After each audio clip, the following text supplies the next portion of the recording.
வக்ரதுண்ட மகாகாய சூரியகோடி சமப்பிரப அவிக்னம் குருமே தேவ சர்வகாரியேஷு சர்வதா. தென்னாட்டுடைய சிவனே போற்றி, என் நாட்டவர்க்கும் இறைவா போற்றி. நண்பர்களே இந்த புத்தம் புதிய காணொலியில் உங்கள் அத்துணை பேரையும் வரவேற்பதில் மிக்க மகிழ்ச்சி. இன்றைக்கு நம்ம பேச போறது மீனராசி. 2026 மார்ச் 6ஆம் தேதி கும்பராசியிலிருந்து வாக்கிய பஞ்சாங்கப்படி பெயர்ந்து மீனராசிக்கு சனி பகவான் வந்தடைந்து ஜென்ம சனியை தருவார். அப்ப 2026 சனியுடைய பார்வை, இதுதான் தலைப்பு. அதாவது தலைப்புன்னா மீனராசிக்கு 2026 என்ன நடக்கும், சனியுடைய ஆதிக்கம் மீனராசியின் மீது விழுகிறது. அதாவது மீனராசிக்கும் சனிக்கும் என்ன தொடர்பு? நிறைய தொடர்பு. மோட்சத்தை கொடுக்கக்கூடியவர் கேது அப்படின்னா, சனி ஆன்மீகத்தை கொடுக்கக்கூடியவர். ராகு பகவான் உச்சபட்ச டிட்டாச்மெண்டை தரக்கூடியவர். அந்த உலகத்தில் இருக்கிற அத்தனையும் அனுபவிக்க வேண்டும் என்று சொல்லக்கூடியவரும் ராகு. அதே ராகு தான் இந்த உலகத்துல எதுவுமே எனக்கு வேண்டாம், கோமணம் கூட எனக்கு வேண்டாம் அப்படின்னு சொல் வைப்பதும் ராகுவே. இந்த சனியுடைய ஹைபிரிட் வெர்ஷன் தான் ராகு. ஆனால் சனியுடைய தாக்கம் ஜென்ம சனியாக வரும்போது மீனத்திற்கு 2026 சனி ஒரு பார்வை. மீனராசியை பொறுத்த வரைக்கும் வாழ்க்கையில பிரச்சனை அப்படிங்கிறது புதுசு. பிறந்த அன்னிலேருந்து சின்ன குழந்தையா இருக்கும் போது பல பிரச்சனைகள், ஏக்கங்கள். இதை வாங்கணும், இதை செய்யணும், அதை பண்ணணும். இதுல 100 ஐட்டம் அந்த லிஸ்ட்ல இருக்குன்னு சொன்னா அதுல 50லேருந்து 60 கூட நிறைவேற்ற. அதாவது ஒரு காலகட்டத்துக்கு பிறகு, எஸ்பெஷலி திருமணம் ஆனதுக்கு பிறகுதான் மீனராசி என்பவர்களுக்கு ஒரு அற்புதமான வாழ்க்கை என்பது அமைகிறது. இதுலயும் அவங்களுக்கு கன்ஃபியூஷன் இருக்கு. திருமணத்துக்கு அப்புறம் தான் எனக்கு பிரச்சனையே அப்படின்னு கேட்பாங்க. உண்மையில சொல்ல போனா உங்களுடைய திருமணத்திற்கு முன்னாடி இருந்த வாழ்க்கையில நீங்க ஒண்ணுமே இல்லை. நீங்க திருமணத்திற்கு அப்புறம் தான் ஒரு மனிதனாக, ஒரு மிகப்பெரிய தலைவனாக உருவெடுத்தீங்க. இதுதான் சத்தியம். 2026 மார்ச் 6ஆம் தேதி சனி பயிற்சியான பிறகு சனி பகவானுக்கு எப்பவுமே 3, 7, 10 பார்வைகள் உண்டு. சனி பார்க்கின்ற பார்வைக்கும் பலம் உண்டு, சனி இருக்கின்ற வீட்டிற்கும் பலம் உண்டு. சனி உங்க ராசியின் மேல் விழுந்தவுடன் முதல்ல மனம் செயலிழந்து போகும், புத்தி செயலிழந்து போகும். இதுதான் உண்மை. இதை எப்படி சரி செய்யறது, இதை எப்படி அணுகிறது, அதை பத்தி கண்டிப்பா பேசுவோம் விரிவா. ஆனா ஒட்டு மொத்தத்துல சனி பகவானை பொறுத்த வரைக்கும் முதல்ல உங்களுக்கு செய்யக்கூடியது என்ன அப்படின்னா, சுயத்தை மறக்க வைப்பான். உங்களுடைய சிந்தனைகள், உங்களுடைய பேச்சுக்கள், உங்களுடைய செயல்கள்ல தடைகளும் தாமதங்களும் தவறுகளும் இருக்கும். இது தவறு இருக்கு அப்படின்னு நீங்க புரிஞ்சுக்கணும். அதான் முதல் படி. தவறே இல்லை அப்பெல்லாம் இல்லைன்னா சனி உங்களுக்கு எக்ஸ்ட்ரா டைம்ல ஒர்க் பண்றாருன்னு அர்த்தம். நம்பர் 1. 2, சனியுடைய 3ஆம் பார்வை என்பது உங்களுடைய ரிஷப ராசியின் மீது விழுகிறது. இந்த 3ஆம் பார்வையை பார்க்கக்கூடிய சனியினால் கல்வி படிக்கக்கூடிய மாணவ மாணவியர்களுக்கு போக்கஸ் டைவர்ட் ஆகும். இது நாள் வரைக்கும் நல்ல கவனம் பண்ணி படிச்சுட்டு இருந்த ஒரு பசங்க, பையனோ பொண்ணோ மீனராசியில இருக்காங்க, சற்று தடுமாறுவாங்க. 90 மார்க் எடுத்தவங்க 60 நிக்கிறாங்கன்னா பெற்றவங்களுக்கு, இந்த காலத்து பெற்றவங்களுக்கு எகிரும் பிபி. அதே மாதிரி நண்பர்களோட, தேவையில்லாத நண்பர்களோட பழக்க வழக்கங்கள், இங்கதான் கவனம். வாழ்க்கை எங்க தீர்மானம் ஆகுது தெரியுமா? நல்ல நண்பர்கள். என்னுடைய சொந்த வாழ்க்கையில் ஒரு நண்பன் ஒரு நாள் ஒரு பேச்சுவார்த்தையில் அவர் சொன்ன ஒரு வார்த்தை என் வாழ்க்கையை புரட்டி போட்டது. அதே மாதிரி நல்ல நண்பர்கள் இருந்தால் உங்கள் வாழ்க்கையில நீங்க தேர்ந்தெடுக்கிற பாதையும் நல்ல பாதையாக இருக்கும். உங்களுடைய எதிர்காலமும் நல்லதா இருக்கும்.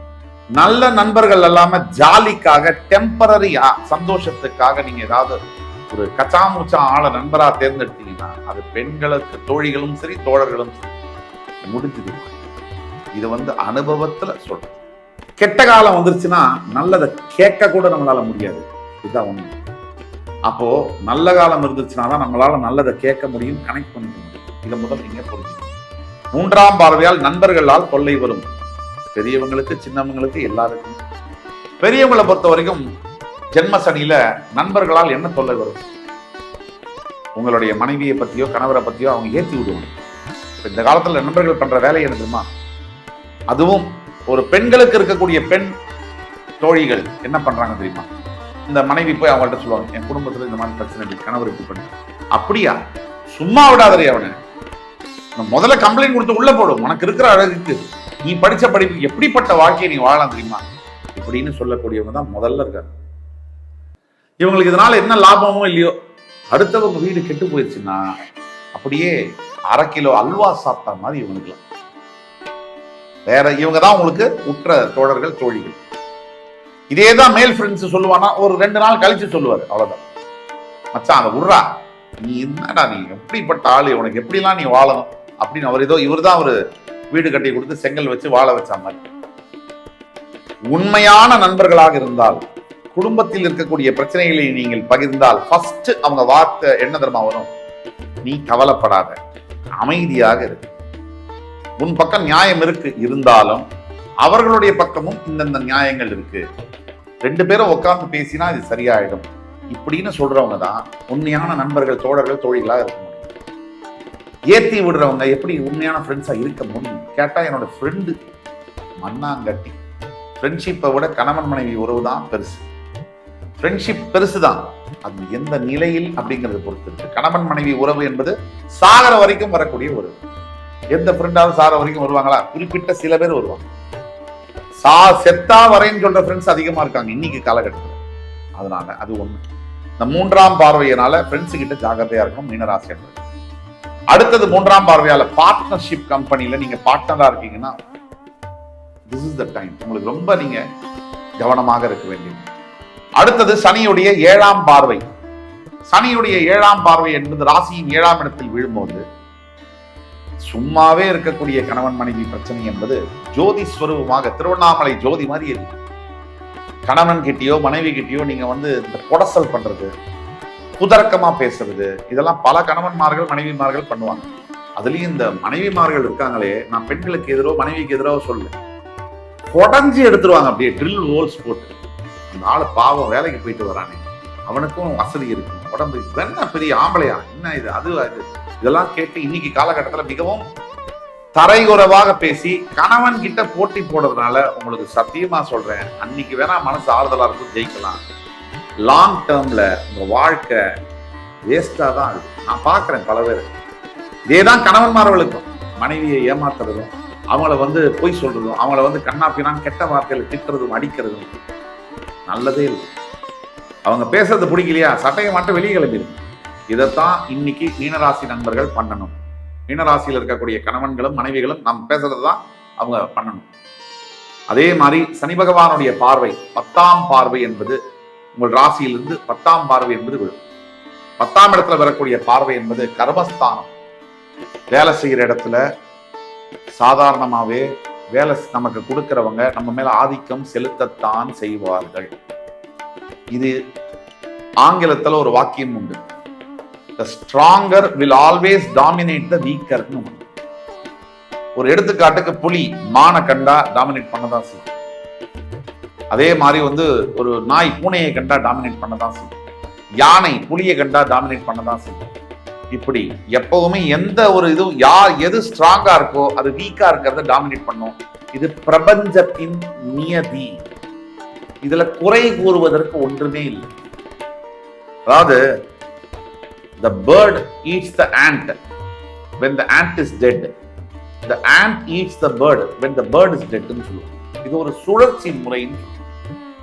அதாவது பறவை பூச்சியை சாப்பிடுது, பறவை இறந்த பிறகு பூச்சி பறவையை சாப்பிடுது. இதுதான் இயற்கையுடைய சட்டம், நியதி. இதுல குறை கூறுவதற்கு நல்லது கெட்டது கூற முடியும். அப்படித்தான் வேலை செய்யற இடத்துல நம்மள அவமானமா பார்க்கறதும் அசிங்கமா பேசுறதும் நடக்கத்தான் செய்து எல்லா இடங்களையும் நடக்குது. இது ஒரு ஆபீஸ் நம்ம கூலி தொழில் பண்றோம் அப்படிலாம் கிடையாது. அதுல இருந்து வெளில வந்து மிகப்பெரிய நிறுவனங்களில் மிக பெரும் பதவிகளில் இருக்கக்கூடியவர்களுக்கு உங்களை விட 10 மடங்கு அவமானம் அசிங்கம் நடக்குது, வெளியில தெரியும். நீங்க தெருவில் அவர் பேசுறாரு, மற்றவங்க எல்லாம் கேட்கறாங்க. ஒரு ஆபீஸ் ரூம்ல கூப்பிட்டு ஒரு ஜெனரல் மேனேஜரை அவருடைய வைஸ் பிரசிடென்ட் கிழியுது. இங்க வெளியில தொழிலாளி ஒரு மளிகை கடையில வேலை செய்யறவரை முதலாளி பேசுறதை விட 10 மடங்கு பேசுறாரு, வெளியில தெரியல. அந்த அவமானத்தெல்லாம் தாங்கிட்டு தான் அந்த ஒயிட் காலர் ஜாப் அவங்க பண்றாங்க. ஆக அந்தந்த அளவிற்கேற்ப அவமானங்கள் இருக்கு. ஒண்ணு. அதனால வேலை செய்யற இடத்துல இருக்கிற வேலைய தக்க வச்சுக்க பார்க்கணும். மீனராசி அன்பர்கள் அடுத்த 2 வருஷம் இருக்கிற வேலையில சர்வை பண்ணிக்கணும். புதுசா யாராவது ஆஃபர் கொடுத்தாலும் தயவு செய்து சுவிட்ச் ஓவர் பண்ணாதீங்க. அதற்குண்டான காலங்கள் வரும், அப்ப நம்ம பேசலாம். இது 3 மீனராசி நேயர்கள் 2026 சனி பார்வையில் கடைபிடிக்க வேண்டிய விஷயம். சனி வந்துட்டாரு, இனிமே கெட்டதுதான், லைஃப்ல எல்லாமே தப்பு தான் அப்படின்னு நினைக்க வேண்டிய அவசியம் இல்லை. எப்பப்ப துக்கங்கள் வருதோ, எப்பப்ப கஷ்டங்கள் வருதோ, எப்பப்ப அநியாயம் நடக்குதோ அங்கெல்லாம் ஆண்டவனும் வருவார் காப்பாற்ற. அப்படிதான் குரு பயிற்சி என்பது ஜூன் 2ஆம் தேதி நடந்து குரு பார்வை உங்களுக்கு ராசிக்கு கிடைக்கிறது. அதுவரை பொறுக்க வேண்டும். பொறுத்தார் பூமி ஆழ்வார்னு சும்மாலாம் சொல்லிட்டு போல, வாழ்ந்து பார்த்து தோத்து ஜெயிச்சு சொல்லுது. ஆக மீனராசிக்கு கண்டிப்பாக டெஃபினட்டாக சக்சஸ் என்பது உண்டு, அதுல டவுட்டே வேண்டியதில்லை. வெற்றி உங்களுக்கு நாளை நமதே என்று கூறி இந்த எபிசோட முடிச்சுக்கிறோம். அடுத்து வரும் சந்தர்ப்பத்தில் வேறொரு நிகழ்ச்சியில் உங்களை மறுபடி சந்திக்கும் வரை உங்களிடமிருந்து விடைபெறுவது உங்கள் சுபாஷ் பாலகிருஷ்ணன். நன்றி, வணக்கம், வாழ்க வளம்.